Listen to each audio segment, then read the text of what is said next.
Hi, hello, வணக்கம் நண்பா. ஒரு நல்ல விஷயம். நம்ம வாழ்க்கையில் சில அனாவசியமான பந்தங்களையும் பொருட்களையும் விலை மதிக்க முடியாதவை என்று நினைத்து அவை விட்டுவிடுவதற்கு விரும்ப மாட்டோம். ஆனால் நம்ம வாழ்க்கை நன்றாக இருக்க வேண்டுமென்றால் ஒவ்வொரு சமயத்தில் அவை விட்டுவிட்டால்தான் ரொம்ப நல்லதென்பதற்கு ஒரு கழுகு காக்காவுக்கு சொன்ன கதை கேளுங்கள். ஒரு காக்கா பெரிய மாமிசம் துண்டு வாயில் கவ்விக்கொண்டு பறந்து கொண்டே போகிறது. அதை பார்த்த ஒரு பறவைகள் கூட்டம் அந்த காக்காவை நோக்கி பின்தொடங்கி விட்டன.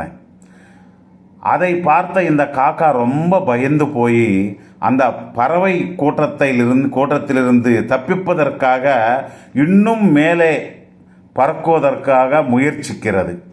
அப்பவும் அந்த பறவைகள் கூட்டம் காக்காவை விட்டுவிடவில்லை. அந்த நேரத்தில் ஒரு கருட பட்சி காக்கா மேல் அனுதாபம் காட்டி கிட்டே வந்து காக்காவை நோக்கி, ஏன், என்னாச்சு, அப்படி பயந்து விடுகிறாய் என்று கேட்கிறது. அப்போ அந்த காக்கா அழுது கொண்டே, அந்த பறவைகள் கூட்டம் என்னை சாகடிப்பதற்காக என்னை பின்தொடர்ந்து வருகின்றது என்று சொல்கிறது. அப்போ அந்த கருட பட்சி, இல்லை இல்லை, அவை நீ எடுத்து சொல்லும் அந்த மாமிசம் துண்டுக்காகத்தான் வருகின்றன. நீ என்ன செய்கிறாய், அதை விட்டுப்பார், என்ன நடக்கிறது என்று தெரியும் என்று கூறுகிறது. ஆனால் அந்த காக்காவுக்கு அந்த மாமிசம் துண்டை விடுவதற்கு மனம் வரவில்லை. சிறிது நேரம் கழித்து செய்வதொன்றுமில்லை என்று தெரிந்து கொண்டு கருட பட்சி சொன்னதைப் போலவே அந்த மாமிசத்தை விட்டு விடுகிறது காக்கா.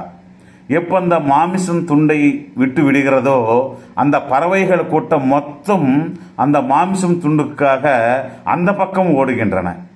அப்போ அந்த காக்கா உயிருக்கு சேதாரம் இல்லை என்று சந்தோஷமடைகிறது. அதுதான் நாம் தெரிஞ்சிக்க வேண்டியது என்னவென்றால், சில உபயோகமில்லாத பந்தங்களை பொருட்களை விட்டு விடுவது தான் உத்தமம். நீ இந்த உலகத்துக்கு வெறும் கைகளால் தான் வந்தாய், போகும் பொழுதும் வெறும் கைகளால் தான் போகிறாய். ஸோ நம்ம வாழ்க்கையில் எதுவுமே நிரந்தரம் அல்ல, எதையுமே நம்ம சொந்தமும் கிடையாது. இதை மட்டும் நினைவில் வைத்து கொள்ளுங்கள் நண்பர்களே. கேட்டீங்கள் அல்லவா? மீண்டும் நாளை ஒரு நல்ல விஷயத்துடன் சந்திப்போம். நன்றி, நன்றி, வணக்கம்.